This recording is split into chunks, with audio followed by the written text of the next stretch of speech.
right, there we go. Hey everyone, Richard Carlton here. Welcome to another great day of FileMaker training at fmtraining.tv. I'm the creator of fmtraining.tv, where you can learn all about the FileMaker platform and learn how to build better FileMaker applications for you, your customers, your organization. This broadcast is completely free to everyone and is being broadcast in high definition to Discord, YouTube, and to Twitch. This broadcast is being recorded, which is really great. Of course, we might clean up the recording a little bit, so if we make a malfunction during the live stream, then of course we reserve the right to clean that up on the recording later on. However, because it's a live broadcast, we encourage you to ask questions. In fact, some people get aggravated when there's this dialogue with you and we ask questions. We want questions. If you have a question, odds are other people have the question too. And so I want to thank everyone for logging in. Ken and TK and Dave One, Dave Learning, Ed, Elzo, Carol, Jake, Mike, all of you, welcome once again to another great broadcast. Now, as a reminder, if you want to check out the upcoming broadcast, go to fmtraining.tv, press the left tab for the live button. You can see the upcoming broadcast schedule. That's pretty awesome. Additionally, if you want to help support this channel, right? We always say this, this broadcast is brought to you by fmtraining.tv, bringing you the greatest and the most entertaining FileMaker training videos available. So the idea is that if you want to help support the channel, make sure you check out our on-demand video bundles. We have videos that cover the latest version of FileMaker. We have videos that cover the deploy course. In fact, we used to sell the courses individually. Anymore, it's just much simpler to sell a complete bundle for a low price. We do this on an annual basis. So if you buy one of the bundles, that really helps support the channel. It ensures that we can keep coming back every day because this broadcast actually takes a lot of money to run. The people here don't work for free. Welcome, Jacob Taylor. Are you there? We're going to double click your face. There he is. There he is. Hello, yes. Jacob Taylor. What are we doing? What are we doing today, Jacob Taylor? We're going to walk through a Mac FileMaker Server install. So, Jacob Taylor, do you have a Mac? Are we ready to go? What's our plan for today? We're doing a Mac install? I do. I do have a Mac, yes. So we're going to do a Mac install on a FileMaker Server. What version of server is this? This is going to be 19.2. Okay. Cool. Why don't you show us your screen and we will jump into that. Sure. Jacob Taylor, what are the requirements before we start when we want to install this on a Mac, right? What are the requirements for a Mac? Sure. So we can cover two things. You're going to have hardware requirements and you're going to have, we'll call it software, but operating system requirements.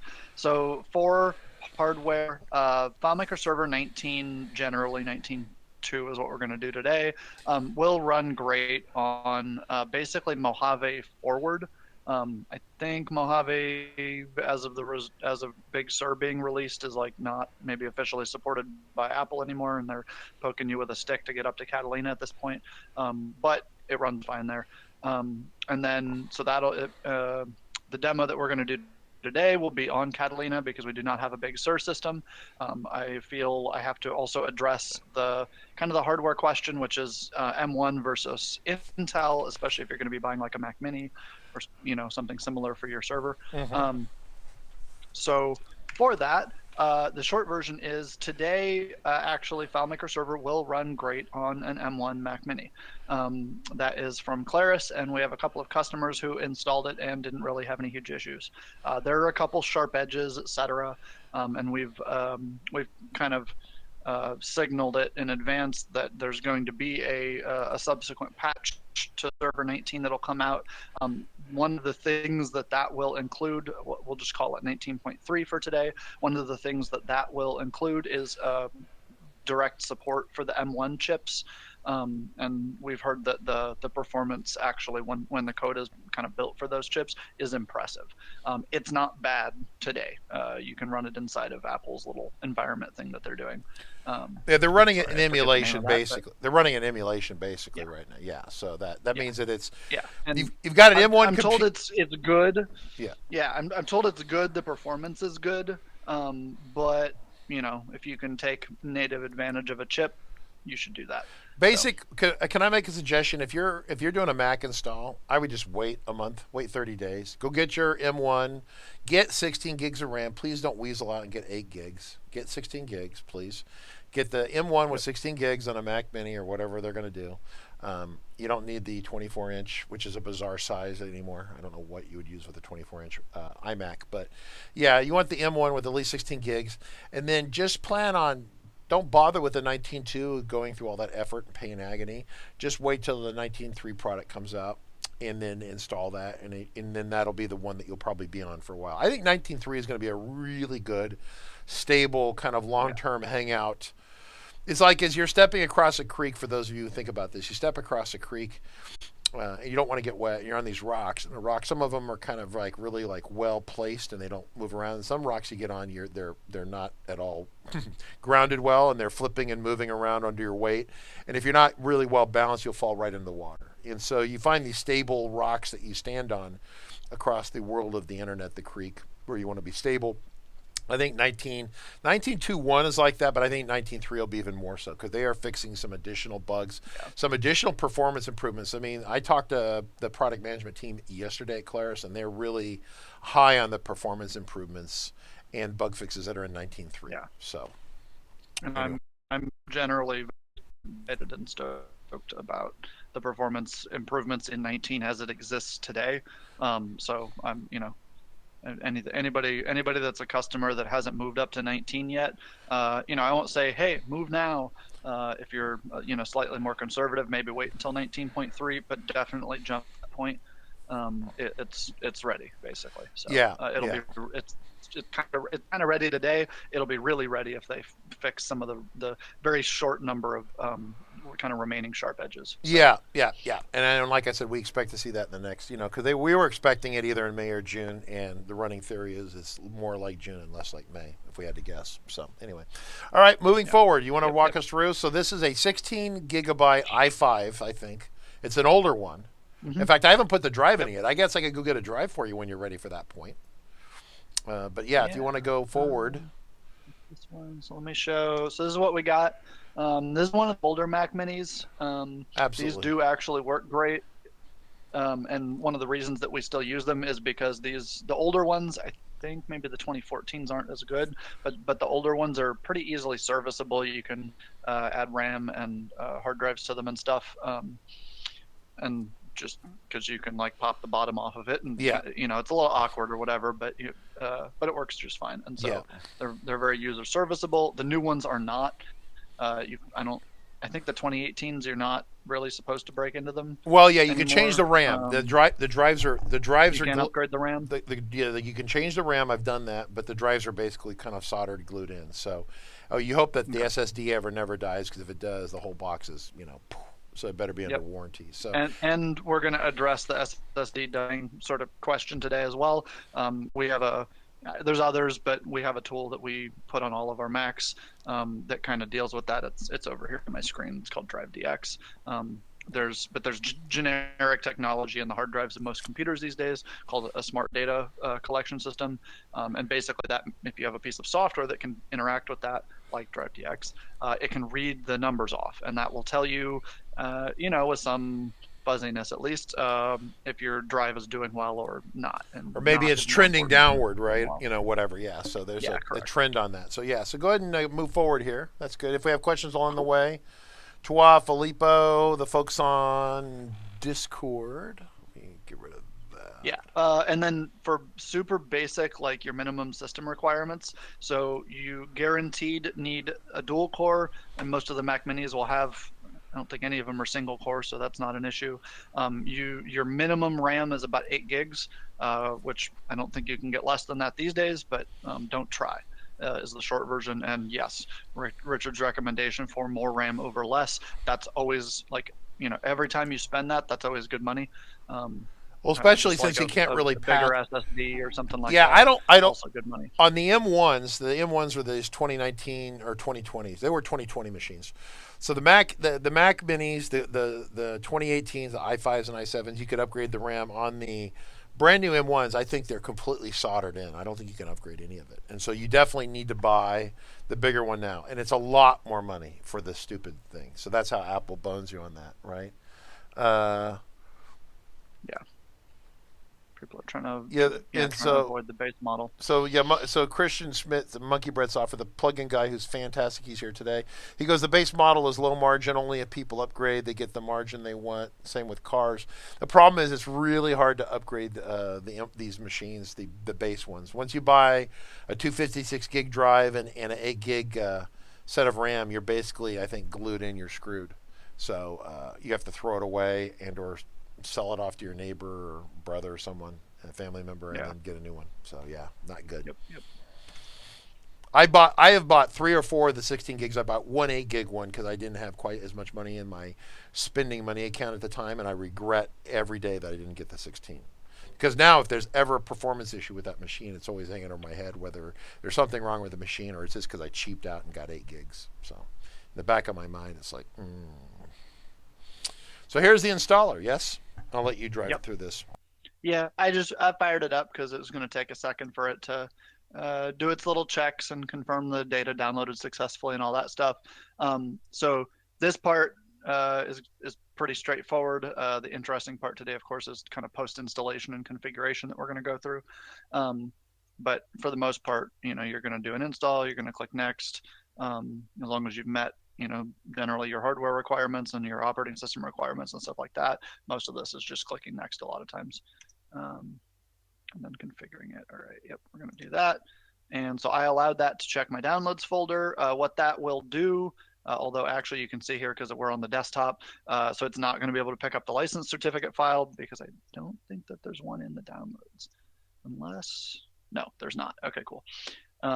So basically, one of the like tiny little easy things that you can do, and this works for Pro as well. If you're going to go get your licensing and you're going to go get your installer, this license file, if you dump this in your downloads folder, all Pro, Server, whatever current versions will find it kind of automatically, at least if you give it permission on Mac, and will vacuum your licensing in for you. So you don't have, there's no codes to type in. You don't even have to go find the file or any of that kind of stuff.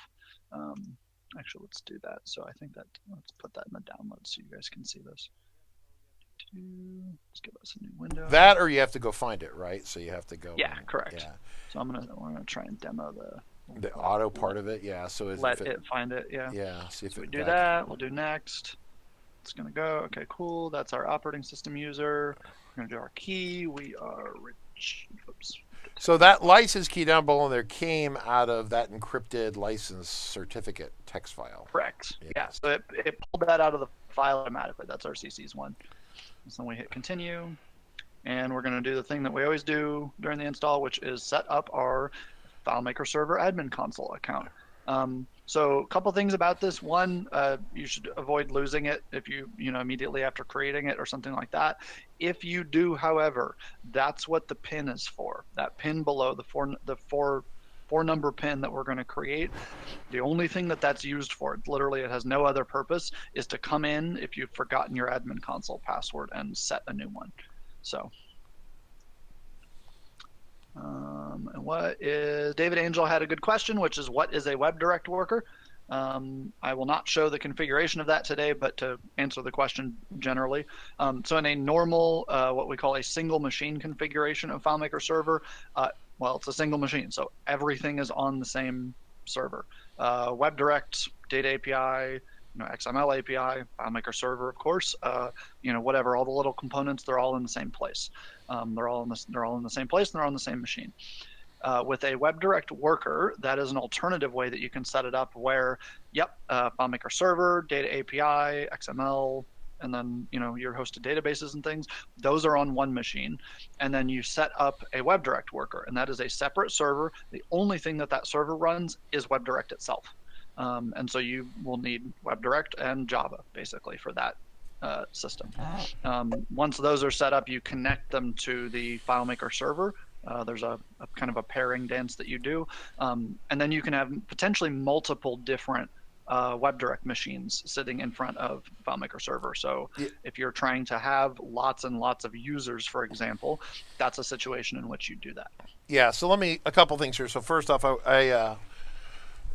yeah, so Intelligent DB asked a question on Twitch. I thought we addressed this, but maybe not. So on the M1 computers, as much as that's why I say buy the money now, the question is how would you repair or replace the drive on an M1? You don't, right? That's why you can't take it apart and replace it. It's soldered in. So Apple, I love Apple. I don't even mind for the most part paying for excessively expensive gear, but when they make it so I can't service it myself, people have been talking about right to repair is a thing. It's a thing, at least in the state of California. You cannot make a vehicle or a box that people cannot repair themselves. As a result of that, there's probably going to be some lawsuits with Apple about some of this stuff. And Apple, of course, has plenty of attorneys and stuff, so that will not be resolved anytime soon. But it's aggravating. I love the M1 machine, but that's why I tell you buy it with one 256 or maybe a 512 drive and get the 16 gigs of RAM. So Blair from VA says that the SSD does matter. Yeah, it's 256 gigs.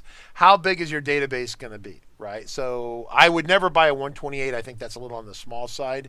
The question is for me personally, so let me kind of, I'm going to adjust the screen here briefly here and bring myself back. So when I personally use a computer, I have a workstation here. You can see the one behind me. There's another one over here that's behind me. Basically, the whole concept is that I have 16 gig Mac Mini workstations, and but on my drive, on my main boot drive, or on a FileMaker server, you're going to basically put the files that you're working on. Right? You don't keep all the backups on that one drive. And so I don't generally have, unless I'm doing video production, and then that's a special machine. I don't need 512 gigs of stuff. I'm not collecting movies and doing that on my work machines. I have a machine. It's my own machine. It's specific. It just collects videos on it. Like if I'm going to rip a movie off of something, then that's where I would put that.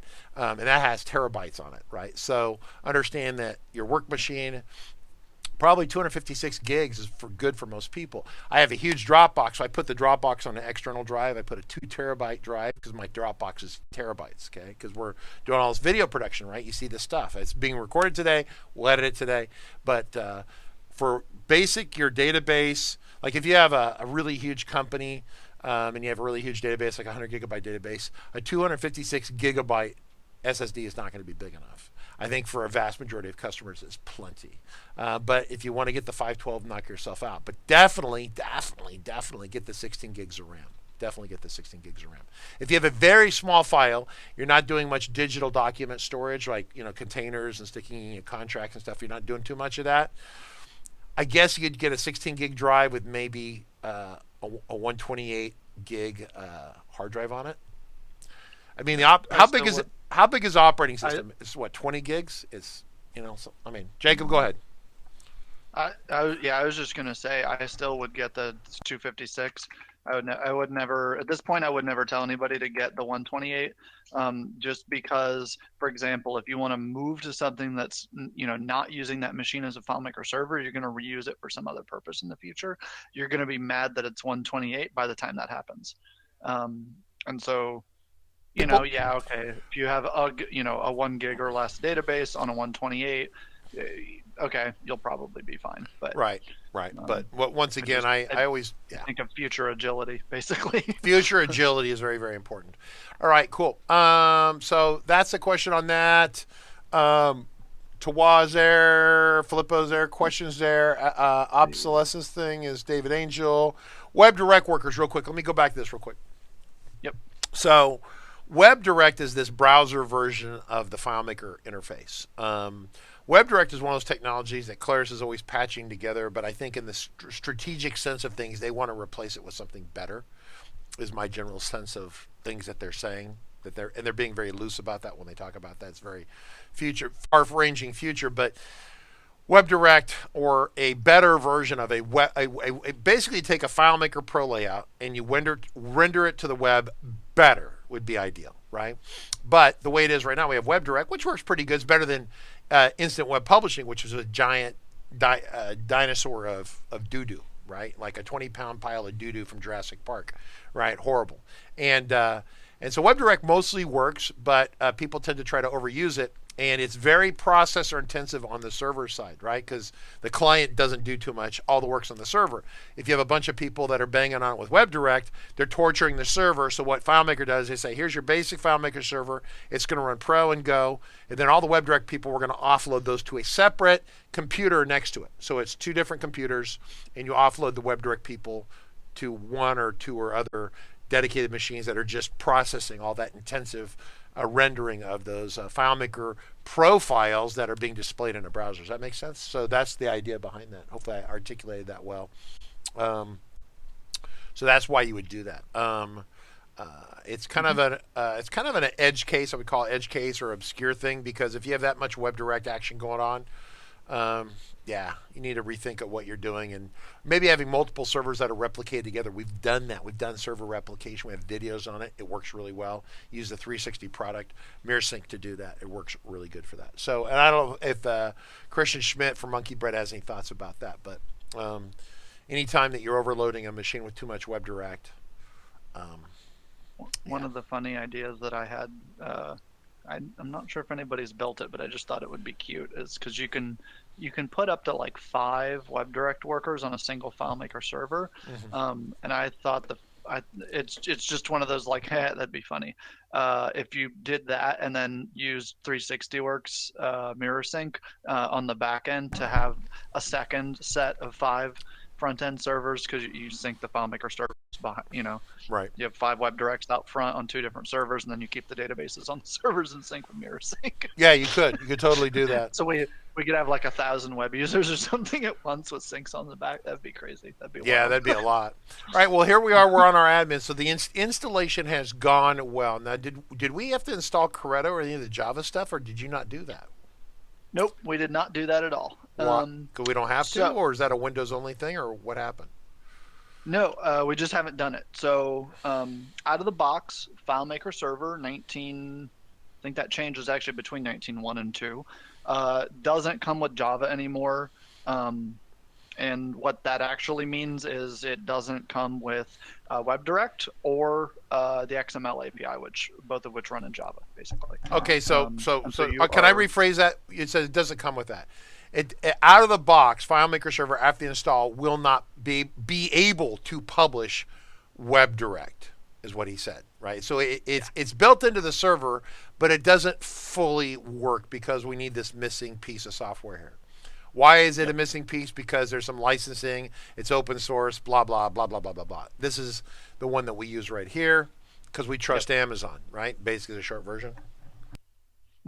Yeah, basically, people might know it's a little historic now, but Sun Microsystems, which people will be familiar with for other reasons, was the maker of Java. Oracle bought them, and then, as is famous basically with Oracle, they often do that, wait a little while, and then try and jack everybody into licensing, or either requiring them to have licenses or raise their fees or both, or whatever, that kind of thing. And so basically what happened is about 1.5 years ago, Oracle kind of announced, hey, by the way, we're going to do that to Java. And so you functionally, for most users, except for a couple of very narrow scenarios, you have to get Java licensing now. But Java itself is the programming language is actually a technical standard, which means that you can be somebody else and you could build your own Java that could be compliant with that. And so there are others that do. In fact, IBM, for example, has their own it's not related to the Oracle one at all. They built it in house. It's doesn't do the same thing, but they're both Java runtimes. So what Corretto is it's actually the version that Oracle used to make, but free, and Amazon makes it. And it's because they use a bunch of Java internally at Amazon, and they have more money than anybody else on the face of the planet, and so they can put a couple programmers on, keeping that slick and up to date. So. Well, they needed it for themselves, so they decided that they would. It's kind of like Apple. Apple Incorporated owns Claris, but Apple themselves, at about 1/3 of their different groups at the company, use FileMaker. Same thing. So AWS internally uses Java, and they needed a legal way of doing it, so they just rolled their own. So we're gonna dive onto that. Which version do we want? So you have two choices, and one of them is recommended. So if this is a new install because you're putting FileMaker Server 19.2 on something, and this applies to Windows too, just to be clear, you're going to want Corretto 11. That is the current, we'll say the most up-to-date recommendation from Claris. 8 will work. If you have either an older system or you're upgrading an 18 or something like that, 8 will continue to function. It works great. Like Java 8 is what it actually is under the hood, but Amazon Corretto 8, that will continue to work just fine, but you may consider as part of that upgrade swapping over to 11 or something like that. Okay, and then what is 16 and why are we not using that would be my question. It's way more up to date than, I don't know. It's not supported basically. It is not what Claris has told us to use. So it might work, but Claris, if it doesn't work, then that's your own fault because Claris only certified 11. Okay, got it. Yep, 8 and 11, correct. Yeah, and it may actually work with 16 at some point in the future, because one of the things I'm aware of that Claris has been working on is making both WebDirect and the XML API, which again those are the two things that run inside of Java with FileMaker Server. Those two things have been made much less version sensitive. They used to, if you guys remember back some time ago, you'd put a version of Java on, and if it even came up a patch number, it might break your stuff. And that's no longer the case, which is wonderful actually. And they've continued to work on kind of sensitivity issues like that, where they're not doing anything super crazy, and so functionally it should probably just work on most of the running versions.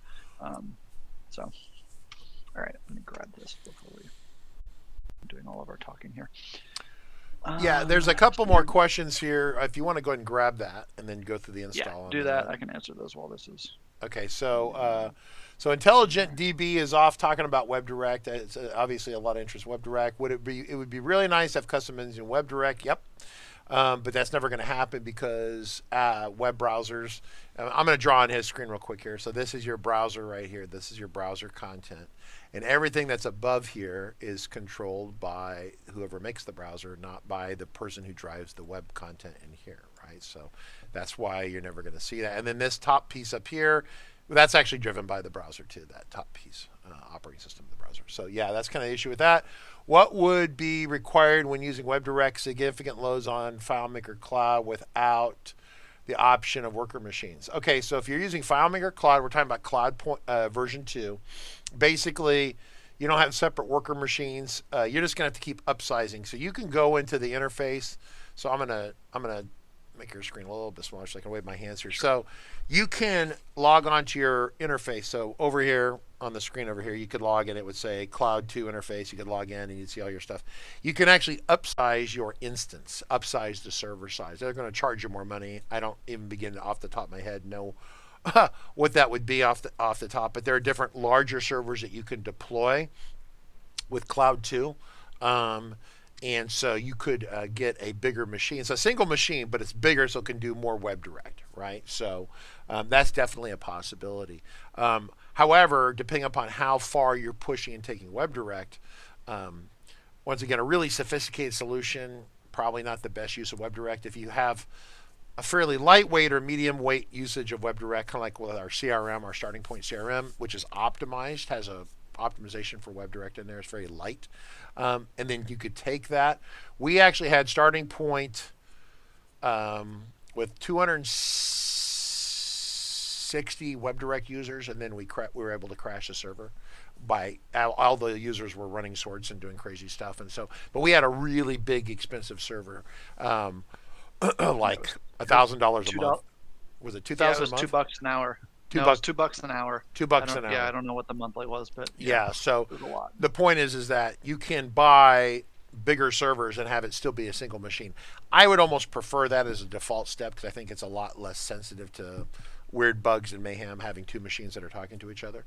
And so then you have a server, and then you get to this natural spot where you have too much data for the server. Then you set up a second server next to it.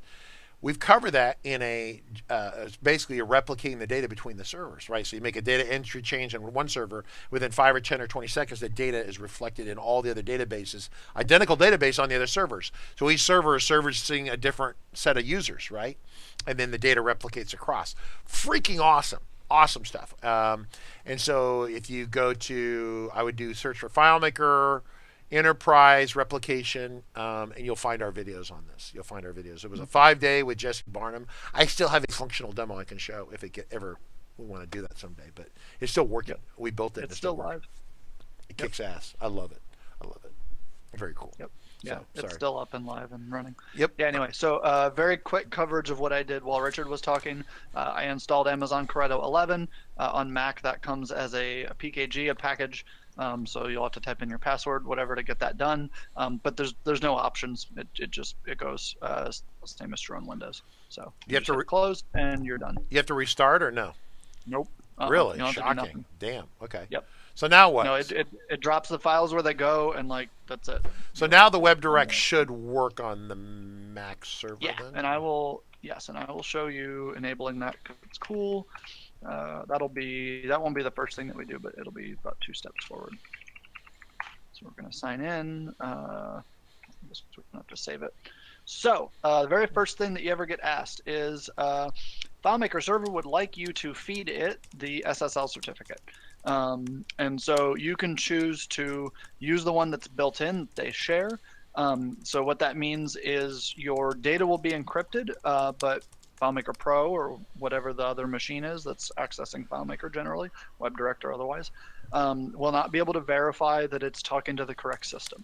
So it's not benefit free, but it also, you don't get all the benefits, which is why we recommend actually getting your own SSL certificate in basically every scenario.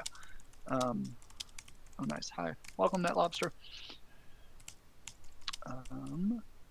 So do we want to separate out doing the SSL or do it now? Because I can say no and come back later. Well, we need it, and if it's asking for it, you might as well just do it. So. Okay. Yeah, it asks right at the beginning. So all right, so let's do that. So we're not going to show other than just literally installing the SSL certificate right now.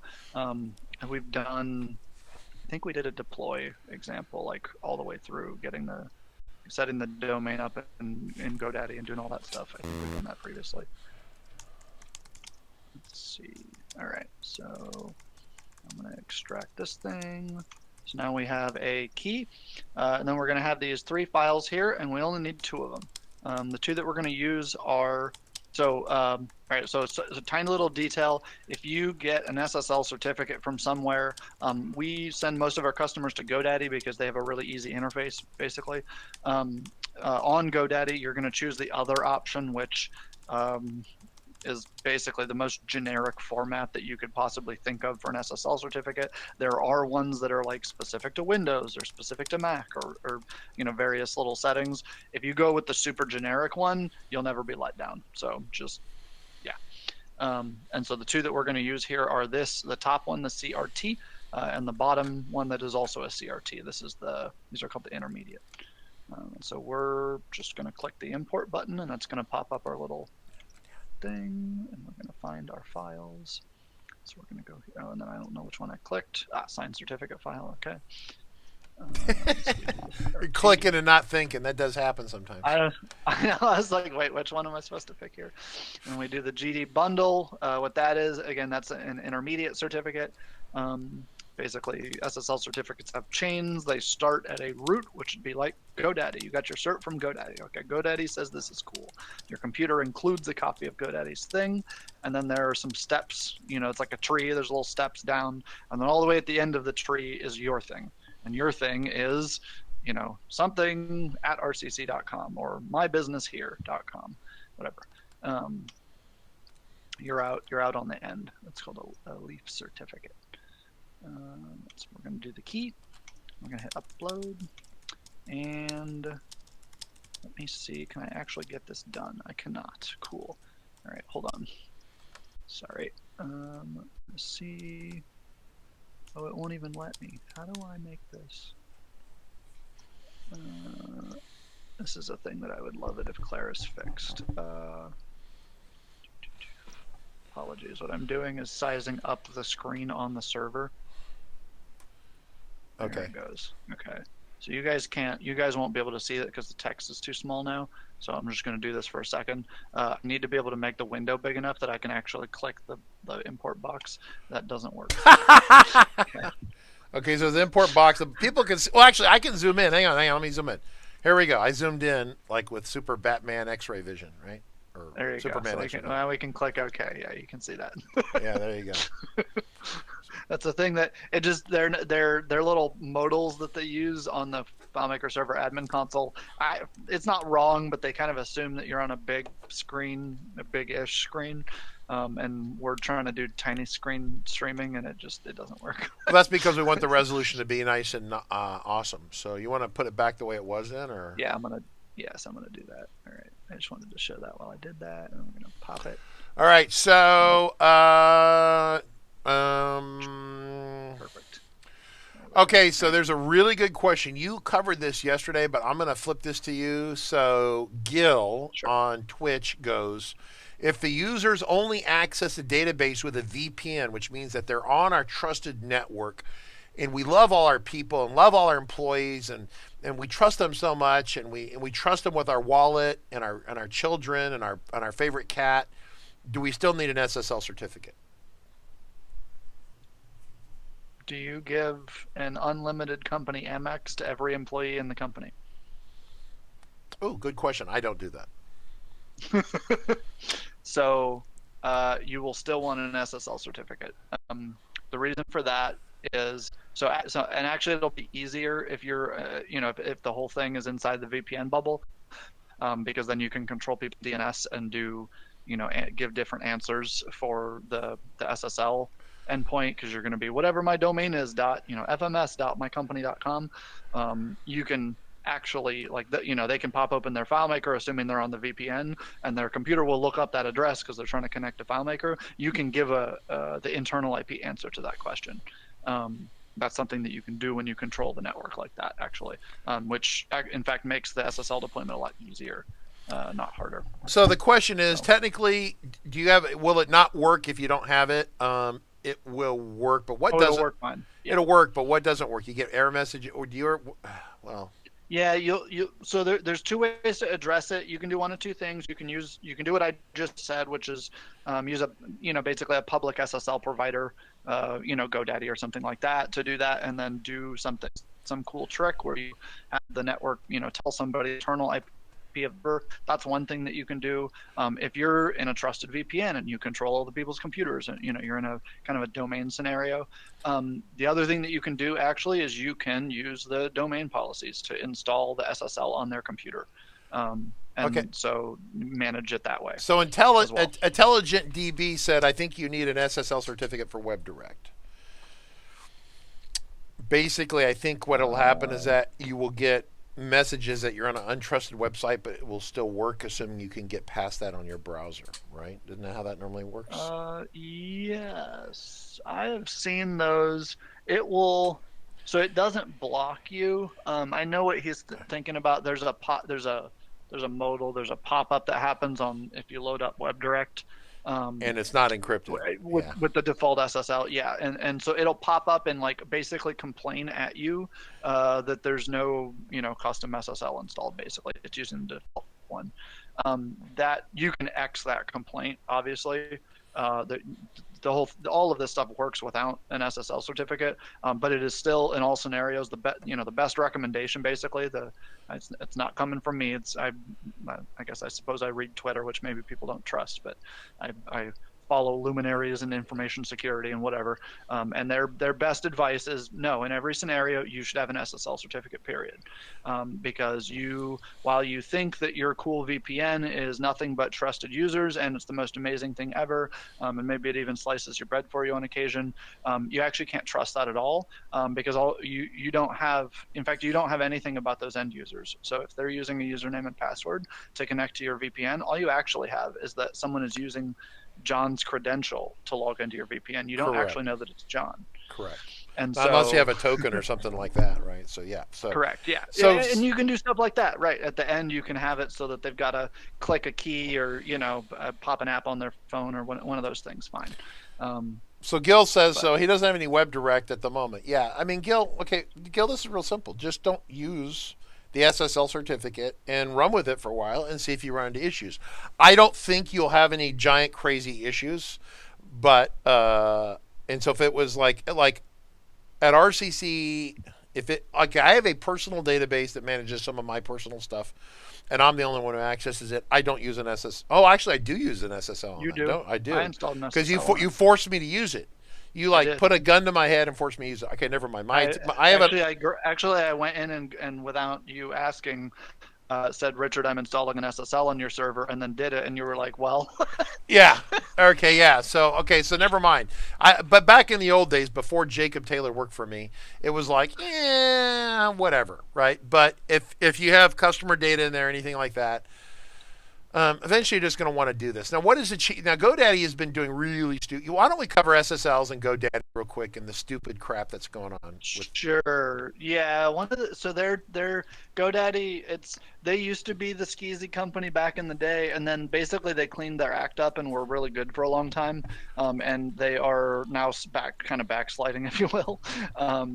They've had an incredibly clear and straightforward website, and it's like I can throw customers that don't know anything about what an SSL certificate Can you bring is. it up? Bring it up on the page. Sure. Right? So, Yeah. yeah. I mean, this is educational. People might as well know about this. So we used to say, hey, go buy this GoDaddy certificate. It was very straightforward. Every time right now we send people to buy a GoDaddy certificate. GoDaddy, their little automatic sales robot. There's like this little sales robot down here. Like, see down here, it's like a little robot. It's got little eyes on it, little antenna that comes out. It sees that you're in here and it tries to sell you other shit that you don't need. And every last person goes, oh yeah, the robot says I need this other gee whiz shit, and they buy the wrong thing every time in the last couple months. Yep. So walk through. So, what are they supposed to get? And what we're looking at right here is actually the problem. And what you'll notice is that the left two options are the exact same price. And if you don't know anything about any of this stuff, basically you're forgiven for buying the wrong one. Website security sounds great. SSL, firewall, malware protection. I get, or standard. I get we the like SSL, this. This is good stuff. I'm gonna put a little smiley face. Right, on I get it. it. There's extra free stuff that comes with it. So that thing's not what it says on the tin. What that actually is if you were to, it'd be like subscribing to Cloudflare or something else, where you're going to have this service that sits in between your actual server and the users. That its job is to do the SSL, and then it pipes the data back to your server or something like that. It sits as an intermediary. That's very cool, and actually there are some security benefits from that in other scenarios, but it's not what we want. So what do we want? What do we want? You want the protect one website SSL. You want this one right here? Moki asked, can you use Let's Encrypt free SSL? My answer to this day is still no. It will continue to be no until Claris gives us safe FileMaker server reboots where we can automate the SSL update. There exists a script that we do not endorse. You can go find it online that will help with that specifically on a Mac. One of our engineers actually does it on the little Mac Mini that he's got, side server at his house. For a little personal server at your house, whatever. If you're going to damage your own stuff, I can't help you. That's fine. But if you're going to be doing this for your businesses, it's $80 a year. Just spend the money. Yeah. Because so what is this free? So the question is why would you do this one? Can you go? We got Correct. time. Just go into it.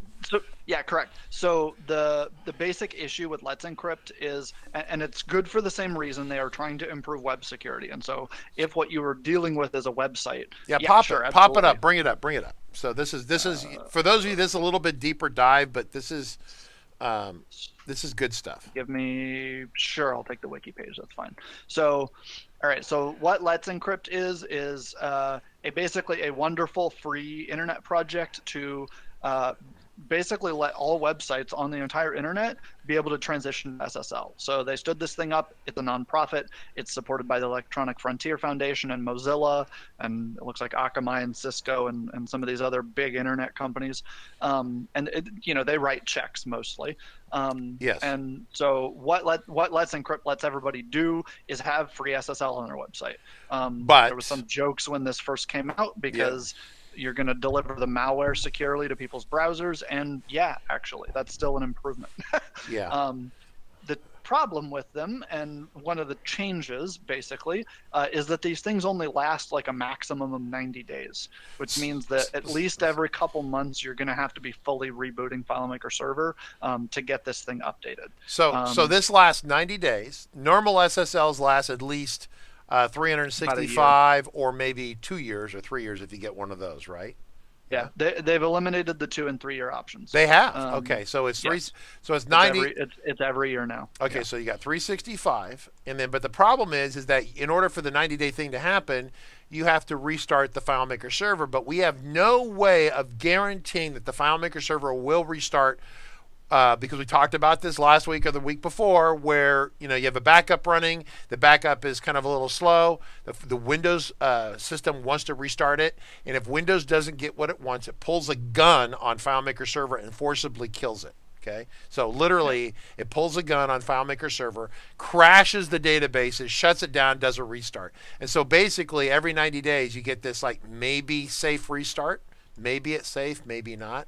And if Windows, we talked about this, Windows is trying to do a restart, and FileMaker Server will not restart and shut down unless the backups are done. But if the backups are still running, it doesn't give up, and then Windows pulls out a gun, right? And then it starts shooting, pew, pew, pew, pew, pew, right? And I haven't sat down and figured it out on Mac, but the shutdown and reboot, we'll do it in a second for the SSL, but the launch D, stop, and restart stuff theoretically can have the same problem on Mac. I suppose if we got bored at some point, we can force a big backup to run and then try and kill it. Absolutely. It'll happen on Mac too. It'll happen on Mac too. Trust me. So go ahead, keep going. I didn't want, but this is a really good topic, and we got some advanced people here so they understand the mechanics of this. It's not that 90 days is the problem. It's just that FileMaker Server cannot gracefully restart. It doesn't have like an abort on a backup or whatever and a graceful shutdown. It just has pull a gun, start shooting, which, in this day and age happens like that, right? I carry QuickClot with me a lot of times, but, you got to plug holes. But, FileMaker Server, if it crashes, then you got to restore from a backup. How many people know to do that, right? I mean, everyone here should, but, Yep, because we're going to scream about it, and literally the first configuration option that I'm going to jump into right now here is we to are. Turn the thing Do off it. That will save Do you. it. Bring it. Right here. Bring it. Done. Bring it, Brother Done. Taylor. Brother Taylor, bring it. So, and every time I get on, I always say this. I think I didn't yesterday or whatever the last time I was on, just because it wasn't relevant to that particular discussion. Every time I come on, I tell you, you want to make sure that the databases do not open automatically, because if you came in and shut the system down, to come back and reopen the databases, and you'll be fine. If you shut them down, that's okay. If you didn't, that's the situation that we're trying to deal with. So if you, for example, it's a Mac Mini. So if you have a power loss scenario at your office or home, wherever you're hosting from, you need to be doing a database restoration. You need to restore from a backup, basically. And so if you can't guarantee that the thing shut down safely, basically, if you didn't do it. Yeah. So basically, I guess Monkey Bread and Moki and people like that are like, why don't you just do the script yourself and do it manually every 90 days? And I'm like, because we have 360 servers or whatever that we babysit, and 260, but yeah. Yeah, 200. Yeah. Oh, 260. I'm sorry. Yes, and and so the issue is that and then if we set up a server for someone else, some IT people, right? And of course we know how likely IT people are, who are Microsoft or Oracle heads, to listen to the FileMaker people. They're like, yeah, just talk to the hand. We don't care about you. Just go do what you do. Yeah, if you have one server and you are a responsible adult with no other stresses in your life, you can do it manually. Otherwise, you are screwed, right? So yeah, yep. Yeah. And I will only echo what Christian Schmidt said in Discord, which is there's a lot of time spent scripting to save $10 for cheap SSL. So, yeah, that's basically what it comes down to. Yeah, You can save, yes, in a literal sense, yes, you can do things that will save you money here. It's not good money to save. There is a floor below which you should not save money because you're spending more time than it's worth, and you're doing things that will potentially threaten the future viability of your business at certain times. Because if you're going to be doing that every 2 months, coming in every single time that happens is a time where you can not quite follow the steps correctly or something like that, either mess something up or crash your thing on accident, have to restore. Okay, you have to restore from backups, but like that's annoying. The whole point is that this thing just works. And we don't, it's not quite there yet. Again, if we can get totally safe reboots, which I don't foresee, but maybe Claris can deliver us something amazing. So I'll just keep saying it and hoping. If we get to that interesting and cool future situation, great. You will hear me recommend on air, yep, we're good to do it. Here's the way to do it. Here's the tool. We'll probably do a live stream on it. So no worries, but. Okay. We need to keep pushing here on this, so we're going to keep going because we're running thing. behind. Moki has a question. If we have time, we'll come back to the question, but yeah. Yes. So what did we go? We were off on hot tangent. Can you go back to that and go back to that? We're on the we logged into the web browser control, right? And we're going to go find the automatic don't start your files and turn it off, right? Number one item. So where was that? Configuration. You'll be on the default tab right here. And so you just scroll down a little bit and you're going to click this top one. That's all. Which is this is like an automatic suicide pill for your FileMaker server. Why it's on? It's because the people who decide to turn it on don't use the product. If people use the product and responsible had created this menu, it would not be on. Okay, but responsible adults were not involved with this preference. And in some alternative future, if startup restoration had been, we'll say, bug free and generally did what it said on the tin, it could theoretically be safe to leave something like this on. But again, startup restoration only existed in one version, and they've backed it out, and it's not relevant to the conversation anymore. So, so we're all here to deal with the stupid stuff. So that you turn that off, okay, and then what else? That on this screen, that's the main thing.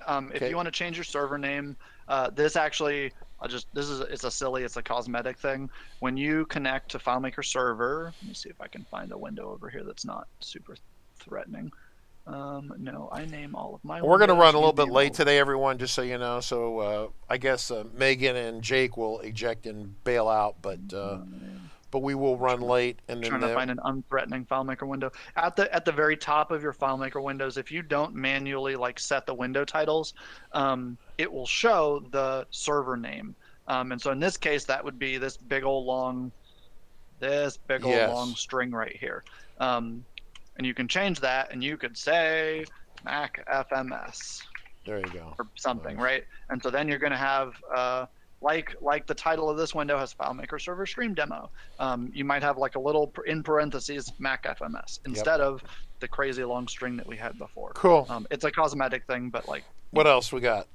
We want to do the RAM config. We got to do. Yeah, we don't touch clients too much. Some of you will.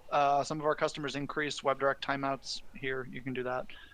Folders for on-site Macs, we actually don't touch this too often. You'll end up with the databases, especially for a Mac. You'll end up with the databases on the boot drive, and so you're not going to use this additional database folder. If you do use this additional database folder, the situation, and you guys, we've done a bunch of streams covering how to use this. The situation that you'd want to use it on an on-site Mac, for example, is when you have a ton of container data, and you have a secondary backup system of some sort that will take that container data and, I don't know, put it somewhere. Put it in Dropbox, put it on a NAS, put it whatever. Because when you turn on that and you put your databases over, FileMaker Server will stop backing up your container data. That's awesome because it means that your backups run really fast. It's terrible because FileMaker Server is no longer backing up your your container data, and you are now responsible for it. And if you don't do it, no one will. So right. We have a whole webinar on that, so live stream on that. Yes, we do. It's recorded. It's on YouTube if you want to see it. Yep. If you need to do scheduled scripts, you're going to configure those here. If you need system notifications, you're going to configure those here. I do actually recommend turning this on. We do it on all of ours. Basically, I'll click this so you can see what you need. You basically need kind of the same set of details that you'd want for an email client, basically. So, and then this thing, FileMaker Server, if it squawks or has any issues with backups, certain types of crashes, the disk filled and it emergency closed the databases, whatever, various kinds of issues like that, where FileMaker Server itself is not just totally dead, it'll email you. That's really helpful. So. Is this compatible with Gmail? Yes, it's compatible with Gmail. Yeah. You have to turn off a bunch of the security settings. I don't recommend doing it that way. Google is trying to move away from that kind of stuff, so at some point they're going to threaten you, and actually what that will do is you'll no longer have server email notifications, and that will probably just silently stop at some point, which is about the worst failure scenario I can think of. So. Yeah. So. And so we did our SSL. It'd be, if we did it again, it'd be the same exact.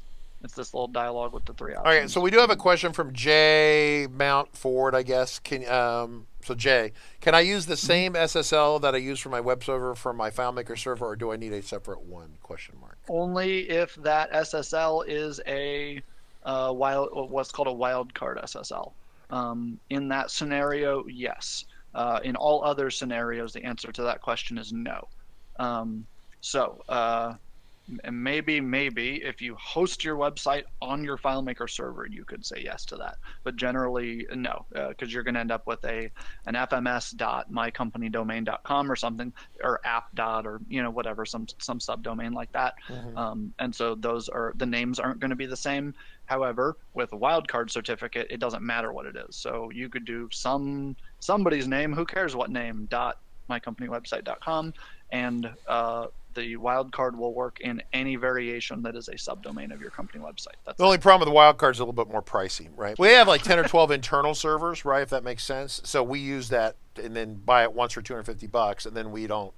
Then we share that everywhere, right? I think the cost savings begins at or after 4 systems. I was going to say 3, but 3 or 4, something like that. Yeah. I think you begin saving money at the 4th or something like that. Mm. And so. So it's not like if you only have one, okay, then it's not going to benefit you. But as soon as you have like more than a couple, basically, you'll start saving money pretty quick. And actually, if you have more than a couple and you're managing them by hand, for example, I would recommend it anyway because it's easier for you. You'll have one SSL to manage with one expiry date across all systems.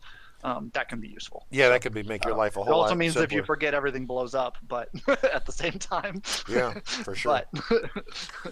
Okay, so we talked about the notifications. Yep. Now what are we doing? We did SSL. We looked at logging. We're going to change a setting with logging that is not present here. At some point, we're going to do. Here in just a couple minutes, we'll do a couple command line things. I do want to demo. This is the big change in 19.2. So as I mentioned, it didn't come with Java. Earlier in the stream, we put Java on. We installed it, we put Amazon Corretto, which is it's Java. So what that lets us do that's wonderful is, and this is in combination with 19.2, they made it so that if you have a Java available, and I suppose maybe the Java is somewhat compatible version, merely clicking the on button will get you what you want. You don't have to pick which Java, you don't have to tell it. If it can find the Java, it'll just work. And so that's one of the reasons why actually in general, we will install, Corretto or something like that before FileMaker Server, because then when I go in and I'm like, let me turn on WebDirect, it just goes. And so I'll demo that. So you're always going to turn on Web Publishing Engine because that is the basis of WebDirect. If you only turn on the top one and not the bottom one, you will not have anything. If you want me to demo that, I can do that. And that's correct. And it's going to fight me. We're going to do visit, and then it's going to make me just Safari fighting me. So if you don't turn on the bottom one, this is what you get, which is not what you want. So. Yeah, so we don't like that. Okay, so I missed. I put the headset down. I looked at something. So what did you just turn on? We want to avoid. You turn this on, but I demoed. I demoed only turning on the top one, which will look like this, which is not what you want. So you have to have both of them turned on to actually get WebDirect. So then I come over here, and you can see my orange CPU screen down here, or green, sorry. Yeah. that was Java booting up. Yep. So A lot of we now have process both just of for these. Java to boot. Yep. And then it's done. Yep, Now it's and so idle. we now have both of these. And so now we go and we could reload the page, and there's your WebDirect landing page. So cool. That's just the tip. Final one. So our standard is we turn DAPI on these days, Data API. If you're not using it, you can leave it off. It's fine. Data API is basically the modern version of the PHP gateway or XML gateway, basically. Yep. So it allows you to build a custom web page that talks to FileMaker. So that is I totally separate conversation. So. Yes, it is. I have a wonderful button in my hosting database that we track all of our customer servers in that will fetch a data API. There's a location in the data API that you can fetch that gives you like the FileMaker server version and stuff, so that I can customers do wily stuff and upgrade servers underneath my nose. I find out about it. But it also means that I don't have to go type in 19.2.1. Right. 23, I think, or whatever, so the build number. Yep. So there we go. Yeah, so that's good. So what else we got? So these are normal. In general, we turn this one on, but it doesn't matter. If you're not using server-side plugins at all, there's no need to change anything on this screen whatsoever. And then if you're going to use ODBC, you'll know that, and you'll turn it on here. This is specific to using ODBC on the server side, which they call ESS. And then to separate from ODBC that you might program as a file relation, or what do they call it, an external data source in FileMaker Pro, where you're going to wire up an ODBC connection from the local workstation to whatever that other data source is, an SQL server or what have you. So that's that. Okay, so real quick, Intelligent DB just said something very, very important, and I want to point this out. So he says, I can't wait till next week when you do the Windows installation. So once again, today is Mac. Next week, Jacob, on next Thursday, we'll be doing the exact same thing on Windows. He said, he or she, Intelligent DB, I don't know if there's a guy or gal, doesn't matter. We were down for 2 days trying to install the latest version of FileMaker Server, and it would not complete. We had to reinstall an older version. So can I just ask if you would send me an email to support at RC Consulting. I'm not going to sell you anything or do anything like that. But what I need to do is if you have questions or screenshots or problems that you had, make sure you send me those questions in advance so we incorporate them into our presentation, right? Because otherwise, you might have seen an error that we don't see, and we want to make sure that we cover all your issues. So if any of you have questions about the Windows install, we're not done yet today, but I just want to, we're doing the Windows one next week, and then in another month we'll do the Ubuntu one in Linux. Send us an email. Let us know what your questions were about the Windows install, or even the Mac one for that matter. And if you have screenshots, even better. That way we can incorporate that into our presentation, so it's the best value to you. Because I'm not doing this because I'm getting rich. I'm doing this because it's helping you, right? I have no idea who Intelligent DB is. It could be my biggest competitor that doesn't know how to install Windows, okay? In which case, that's fine. I'm happy to help my biggest competitor. Whatever the point is, I don't know who you are. I'm not getting money from you. We're doing this to be helpful, to help the community, help the platform. So if for us to help you, you have to tell us what your questions are. So please do that, okay? Yep. So keep going. And actually, Intelligent DB, I can almost. I'm not actually a betting man, and I should not offer particular amounts of money on air, maybe, because then somebody's going to try and hold me to it. But I can almost guarantee I know what the issue was that you ran into, because it is an issue that stopped a deployment that we tried to do this spring for about 2 weeks until I figured out how to work around it. Basically, if you run through the FileMaker Server installer on Windows under a couple different conditions, it'll get all the way through, and then it fails at the end, and it rolls back the entire install. If that's what you were seeing, please make sure that there are no, and underline the word no, Microsoft Visual C++ runtimes installed that were not the ones installed by FileMaker Server. There can be none on the system before you start. That doesn't make any sense and isn't documented anywhere, but their installer reacts badly, we'll say, when it finds one. So like that, it'll check, it'll look for a version, it'll find a version that's correct and supported, which is true, but then there's some later check that happens that fails it, basically, and that causes a rollback of the installation. If that sounds similar to the issue that you're having, get rid of MSVC++. If you have some other software, that's great. I love you, but turn it off. Thank you. Run the install, and then 19 will run just fine after you solve that problem. What we'll have to do is we'll have to simulate one of those being in there, right, next week. That would be a really good way to do. I'll see. Yeah, we'll see. Could we like stick one in there and then have it fail, or how to clean it out, or whatever? I don't know. I mean, it just seems to me. I think I can do that. Yeah. I need you to. We have to. It's like being a pilot. We practice in-flight emergencies, and this would be an emergency. So how do you correct it? You just can't tell the pilot, "Hey, if your engine's on fire, read the book, and hopefully you get through it." Right? It doesn't work that way. Yep. We practice that before there's a fire. Okay. So. All right. So there's 2 command line things that we're going to do before we even address backups, which is the next / final task. There's a couple command line things that we're going to do here. The main one, basically, like the one that everybody misses because it used to be on the admin console and it's not anymore, is adjusting the size of the FileMaker Server in-memory record cache, or the RAM cache as we usually call it.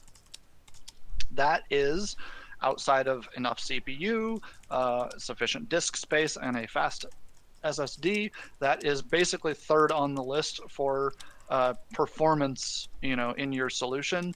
And the reason for that is actually because the default setting is a half a gig of RAM, which is really low. And so we in basically almost every scenario, you're going to be increasing that. And if you don't, you are, and if you have fancy hardware, you have 16, 32 plus gigs of RAM or something like that. This one's got 16. You're not using it, basically. You paid for it and then you're not utilizing it. So the command. So we're going to do the command, and I'll kind of explain what the little parts of it are. Fms admin set server config cache size equals, and then the next part's going to be a number. So this probably looks fairly straightforward as to what it's doing. There's a FileMaker Server admin. It's a command line utility that you can use to set settings in FileMaker Server. We are setting a setting. The kind of area of the setting is the server configuration, and then the thing that we're going to set is the cache size. So what comes after the equals is a number, and that is a number in megabytes. Like I said, the default is 512. That's a half a gig of RAM or thereabouts. That's insufficient for most cases. We have 16 gigs of RAM on this server currently. And so the rule of thumb I tell everybody is how many gigs of RAM you've got, take one off. So we'll say 15 gigs of RAM, and then divide that by 2. So that'd be 7.5 gigs. That's the number that we'd come out with. And then right about now, I'll have Christian Schmidt and who was the last one who really chewed my Nick Orr. They start getting out this big long scientific analysis of how to figure out the exact value that's correct. When most of the time this is pretty close. Either people never change this and they screw themselves, or they change it to an about the right number. But if you want to spend days doing an analysis of your database and how it interacts and what people do with it, you could come up to a more optimized number, but I don't know it would make a measurable difference. Probably it would be questionable. I would assume as long as the RAM, the level of RAM is larger than what you need, and that does not cause an issue, as in FMS is taking too much RAM, and so the other things on the system are now having problems. If if you're in whatever that middle ground is, where maybe you have a little bit too much cache size, but but it's under anything that would cause a problem. Basically, that's fine, because FileMaker Server is going to manage your memory size anyway. Yeah. What you're doing is you're telling FileMaker Server what's the cap, what's the high end. How far up should we go? The rub is that if you have WebDirect users and a bunch of them, then you're going to start chewing through that. So once again, 16 gigs on an M1 might be okay, but if you're trying to run 100 or 200 WebDirect users and you got 16 gigs, I think you're in trouble. You're going to need more RAM than that, which means you're going to need a bigger machine than that. So just keep that in mind. Yeah. So. Yep. And this will not tell you what it's asking you for. It is asking you for the FileMaker Server Administrator Console user and password. Even though it automatically fills in this case, our Mac user, which is Richard Carlton, we're going to put in admin and then our super secret password here. There it goes. So you see a little CPU chewing over here on the side. It's that little red bump. So if I do this and then type F, it'll take me. No, I want F. Oh, file. I can do file. So FMS. FM server D. So you see we have a little CPU time, tiny bits of stuff. Where's, oh, is it not? It won't even show the RAM on the CPU one. Yeah, you have to go to memory here, but yeah, so. But I don't know that you've authorized it. It's going to carve it out, right? Is it? I mean, because you authorize it. Oh, it did. Look at that. It carved it out. Okay, there you go. Yeah. Yeah, it doesn't always go all the way to the top of what you set. Like we set 7.5 gigs. It won't always jump, totally to the max. But it will live, and it'll do the same thing if you're like if you have a my system has got we're having RAM issues, it's too full basically, and you need to the one thing that you can do is to turn FileMaker Server down a little bit. It also will do that live, so you can reduce the number live. I don't know if that'll cause a little bit of chaos for your users or something like that, but it'll dump records or whatever it needs to do to make that happen. If not 0, is that only for Christian? I'm asking a question back to you. Is that only true on Mac? Because on most of the, for example, Linux systems that show me swap, they dump everything into swap all the time, as much as is humanly necessary to get them out of RAM. Like if you're not using the app recently, it pops it out. Anyway, I'll let him ruminate and answer that at some point. Let's see, what's the other one? We don't need to deal with. All right, so and then there's one small modification that we always make to these. So I'm just going to type it out. You'll see what it is when I get there. It's the log size. This is how many megabytes of logs should FileMaker Server keep before it does a log rotation pass where it kind of says, oh, it's too big, let me start a new one. So by default, that's 40 megabytes, and so it'll keep the current one, and it'll keep one old one. We bump it to 100, so you get 200 megabytes of logs. That is a lot of text, and that is a lot of history. So if you need to go back and go spelunking in the history of your server, you'll be able to do so. And that doesn't matter for day-to-day, matters incredibly for crash restorations and people at your organization coming to you with weird things the server's doing, and you need to figure that stuff out. Makes that stuff a lot easier if you can just keep scrolling until.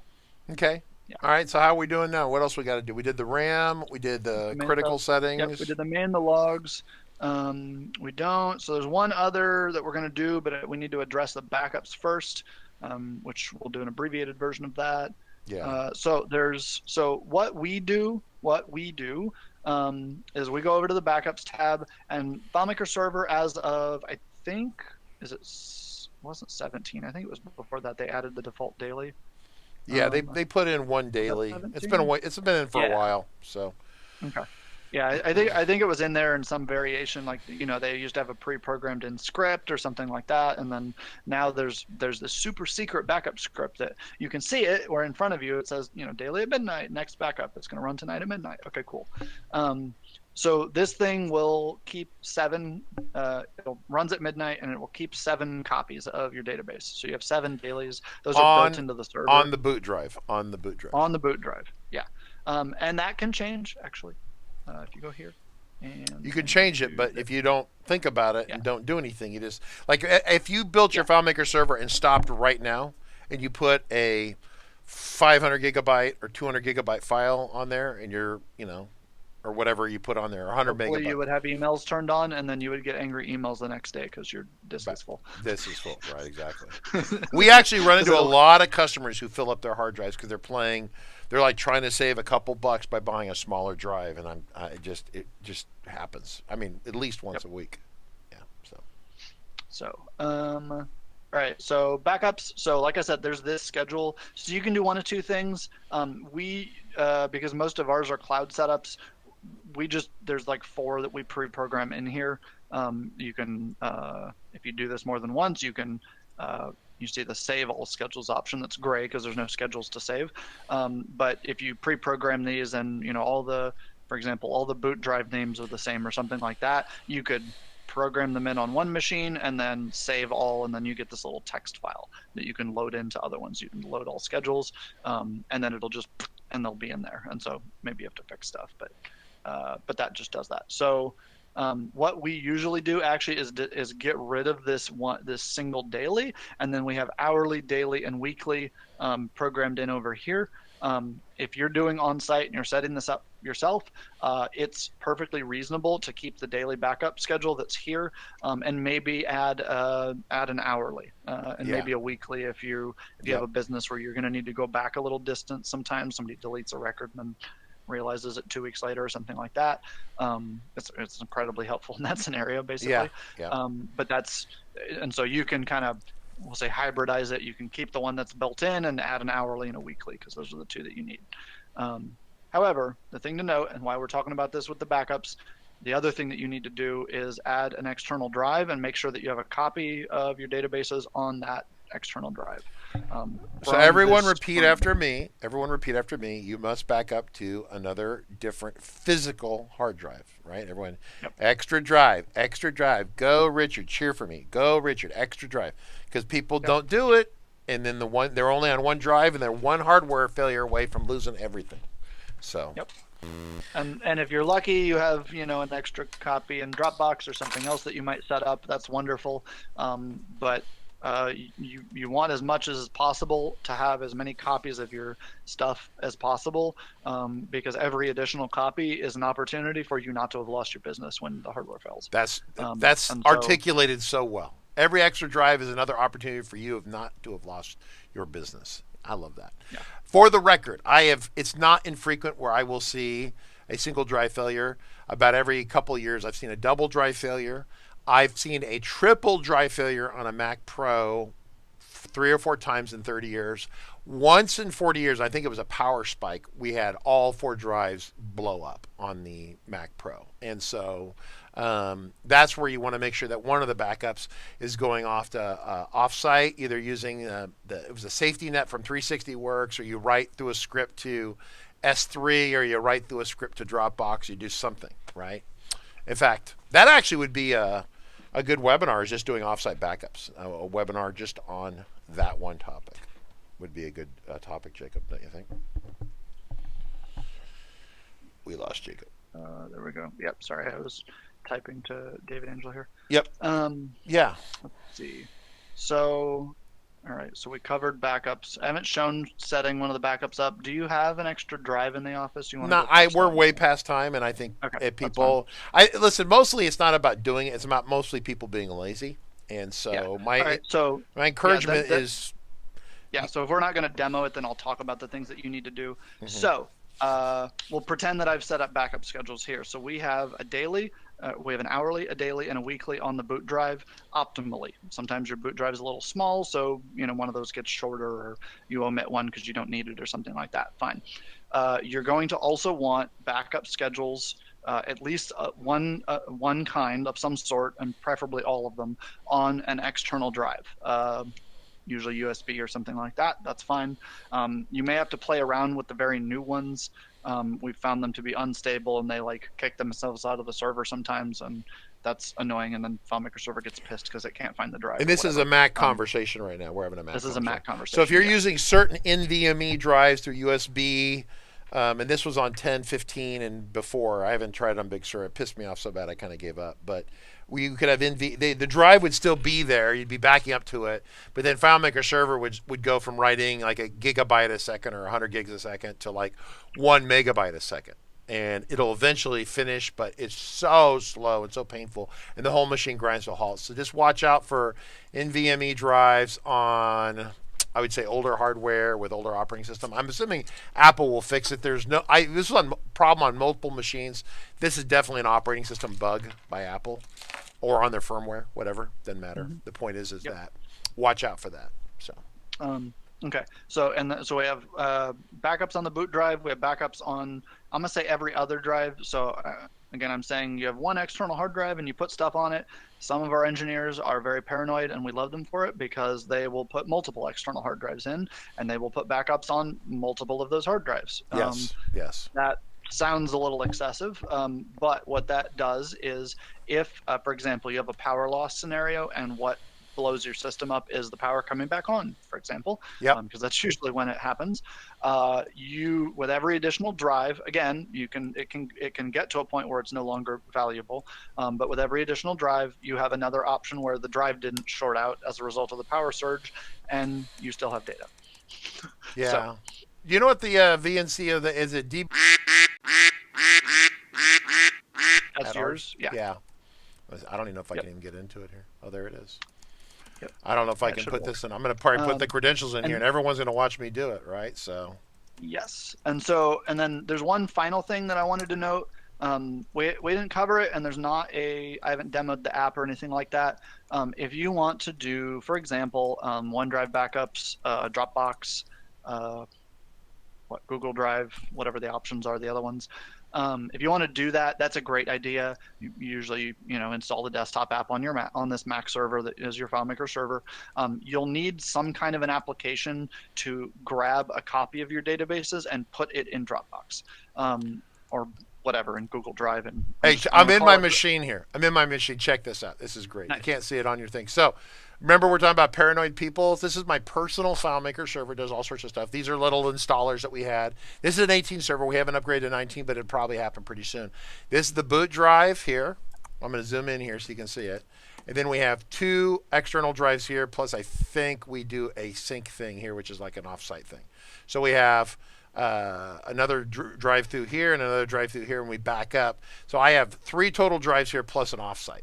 So that's because even though this doesn't run RCC, this is just my flying pilot, all my other hobby stuff that I have. And because just because I'm organized in FileMaker and RCC doesn't mean I'm not organized in the rest of my life, right? Like check, right? So Yep. Anyway, so people say it's excessive.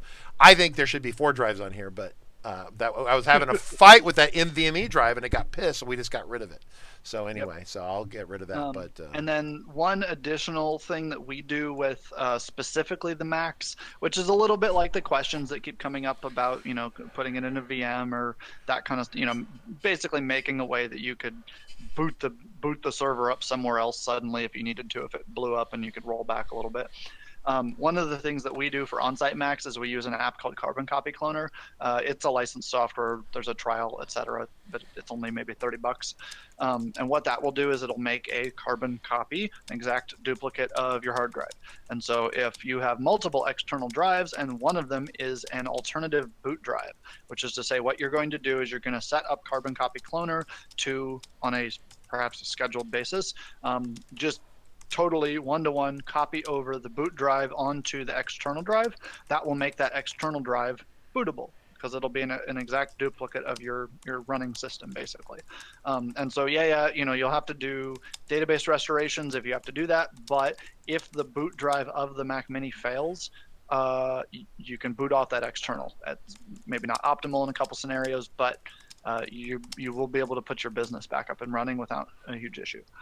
And that is really valuable, especially, if you have to wait 2 or 3 days or something for the new Mac to show up because you're like, oh, well, we're getting a new one, but we still need to do business for the next 72 hours until it arrives.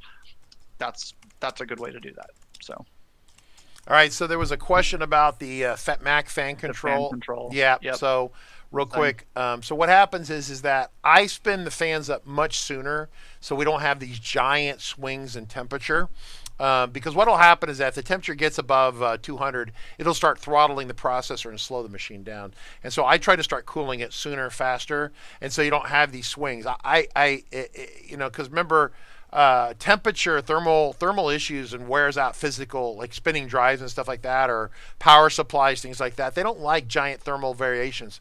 The Mac doesn't care about the temperature until it gets above about 190 degrees, or perhaps 45 degrees, or 95 degrees C, right? Thereabouts. And so what happens is that, remember, water boils at 100 C or at 212 Fahrenheit, And the thing basically says, well, until you're about ready to boil water, I don't give a shit. And it lets the fan run low. Why? Because Apple wants the computer to be quiet. I don't care about quiet. I don't want it to die prematurely. Is this my personal benefit? If it makes more noise, but I get 5 years of life or 6 years of life out of a Mac Mini instead of 2 years of life out of it, then that's good. Now, I'm not saying it'll die in 2 years. I'm just saying that if you trash, a human or a spinning piece of hardware or a vehicle, right, high temperature, low temperature, high temperature, low temperature, and you vacillate like that, you're gonna hammer it. So we turn the fan up early here, very early. And then you have we're way over time, but yeah, it's all good material here. So sorry about that, everyone. My apologies. So, and then obviously if TK or anyone wants to leave, that's fine. The moderators, whatever, that's totally cool. But this is what we use. So this is what we use right here. It tells you based upon, if you read about SSDs and how they work, it doesn't really matter, but there's these little extra bits it doesn't use, then it starts to use them if they start to wear out. It gives you kind of this projection of where you're at, and you'll have a drive that's 90%. That's really great. But if you have an SSD, it says it's 50% life left, then yeah, you have a concern. Replace it. The problem is that you can't replace the Mac Mini M1. So we're hoping that Apple used really good SSD components and not piles of shit. Also means that you might want to think about buying the extended warranty on your Mac Mini M1. Although I suspect that you wouldn't have a problem until you're after three or 4 years, which the warranty would be gone in, right? So yeah. Anyway, but yeah. That would be likely. But there you go. So how's that for amazing, everyone? Yeah. What else you got? Anything else? We're about done? Okay, about done. The only thing I wanted to note is the energy saver settings in Mac. Oh yeah, please turn that off. One of the biggest, I know, one of the biggest things that people do is they shoot themselves in the foot, and so what it is, and I get the same call about once a year, and they did their own Mac Mini setup, and everything is working great actually, but sometimes in the later afternoon they'll get the spinning beach ball in FileMaker, right? And so what that is the Mac Mini doesn't know it's a server. It's trying to be a desktop computer, and out of the box, it'll try and go to sleep. It'll put the hard drives to sleep, and then at some points, the machine itself will actually try and go to sleep. You don't want your server to go to sleep. Ever. Yeah. So there you go. So turn that off. We turn sleep to never. I think this one's checked by default to put hard disks to sleep when possible. Don't do that. Don't do that. Let's see. And then I don't. And then any of these other things don't enable power nap. Yeah. All these are. These are. Yeah, and even this one's like display sleep is 3 hours. There's one. Is it the monitors? Yeah, don't turn those on at all. Is it? Let me see if it's displays or screen. What are you looking for? There's the screensaver setting. Oh, there. Oh yeah, it's under here. Yeah. And then. Please turn this off. Only reason is that it'll start doing. It'll start doing fractal math and advanced calculus here, and then your little processor will be going, or some of you still have that SETI at home screensaver where it's searching for extraterrestrial life by doing Fourier computations on the signals coming in to the various space. SETI at home. Yeah, SETI at home. And your processor, you'd be asleep, but your processor on your server's going, and your temperature up here is like 200 degrees, right? Kind of stuff, right? So. Anyway, so that's most of the concerns that you're going to run into. I'll just say for the general care and feeding of the server, you are at this point actually. So we didn't used to encourage this. You are at this point encouraged to, if you're on Catalina, you're welcome to install if it has a security update that comes out for Catalina. That's what are we on 10.15.7 now? So if you get a 10.15.8, great. Well, there's a couple 10.15.7s, and then they don't really relabel it, but it's a patch that goes on top of the 7. Yeah, they reissue them. Yeah, it's a set. There's been several security patches on the 7s, and it's not like 7A or 7B, although you probably could find that somewhere. That's probably what that is under the hood. Yeah. But our general advice is you are welcome to install in-stream security updates. So if you're on Catalina, you're welcome to install Catalina security updates, but jumping to Big Sur for example, could be an issue. Or if you're on an older one, you're on Mojave and you go to Catalina, that can be an issue. You want to think about that. I'm not saying that particular one, Mojave to Catalina is an issue. I don't believe it is. I've not seen that be an issue. However, that's the point at which you reach out to somebody like me, or shoot me an email, something like that, shoot us an email, and ask about that, because that does change, and there are certain ones that will blow up your server and there are certain other ones that will not. For example, if you upgraded, so FileMaker Server, this is 19 that we're looking at. If you were on 18, that will work fine, I think, all the way up to Catalina. But if you take it to Big Sur, there's a couple features that you lose because they don't work correctly on FileMaker Server 18 under Big Sur. So that's why I say if you jump a major version like that, you have to think about it before you do it, because you may run into compatibility issues. 18 is not supported on Big Sur. I'm told it mostly works, but not entirely. And so, please, you could decide that's okay. I'm not recommending that, but you could make a decision as a business owner that that's fine. However, think about those jumps before you make them, because often what happens is it's not that, and it's that customers don't think before they jump, and they get onto the other side and realize they no longer have a working FileMaker server and their business is down. And there's not really anything that you can do about it, except for literally going in and trying to bail everything off, clean everything out, totally do a fresh clean install, etc. So I'm gonna say so David's correct. This machine's end of life. But here's the thing: can I really make an important recommendation here? So there was a FileMaker developer who's not part of the RCC anymore, but the other day, the reasons that people don't work for him anymore, if they've worked for me for a while, and he was off on his own doing his own thing, and he decided to update the customer to FileMaker Server 19, and so there was this magical window on Windows that said just update from whatever to whatever, and anytime you jump a major either a major OS version or major like 18 to 19 or 17 to 19, you run the risk of it breaking utterly, and there was no snapshot or backup, or there was no rollback strategy. I can't emphasize enough that I know it's an extra piece of hardware, but buy another computer or do something else. Have the old computer there, have the new computer next to it, set up the new computer. When it's running, then move the files over and switch it that way.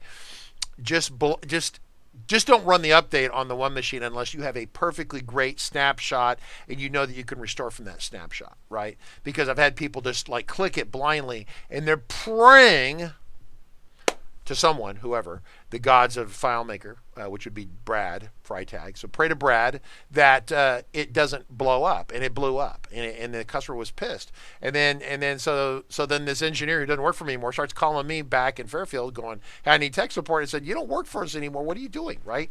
And then on top of it, he decided to do an update without having a rollback plan. There was no plan for failure. You must plan for failure on an update. You must plan for that. Unless your business doesn't matter, you don't care. Or maybe you hate your boss, you can do it to your boss and then quit the next day, right? You can do anything you want on your last day at work. So anyway, that's your hot item. David Angel says, they're going back and forth. Yeah, so he's talking about some interesting stuff there. Yeah, but that and actually to directly answer David Angel's question, I think that's actually will run Big Sur.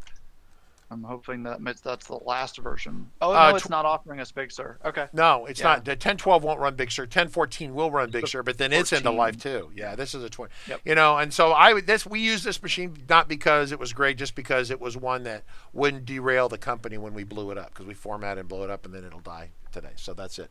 So that's it for today.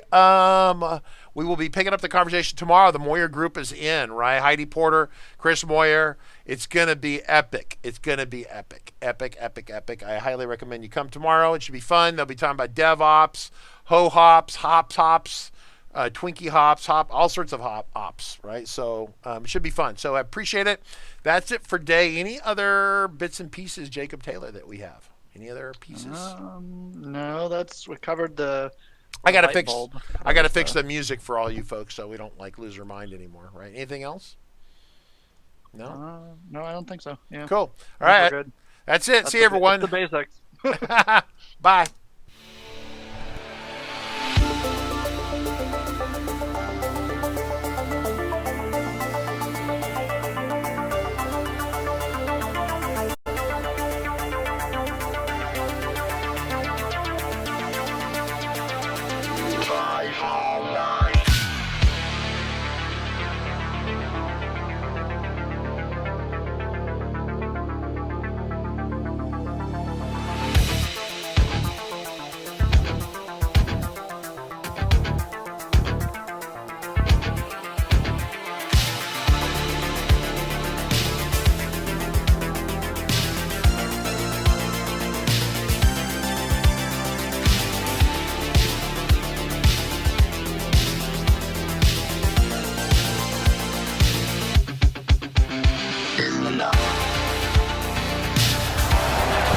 guys just stepped up the whole way. Calm, cool, collected. The quarterback, great read, good patience. More importantly, great job up front protecting this quarterback to give you a chance. And that's all you can ask for. Try to rally down 10. 9:25 to go here in the fourth. Short motion by Amendola from the left. Brady takes the shotgun snap, stands in, throws it left for Amendola, reaches up and snacks a high throw and lands inside the 10, rolling to the 9. Ball slightly behind him, but then he makes the grab.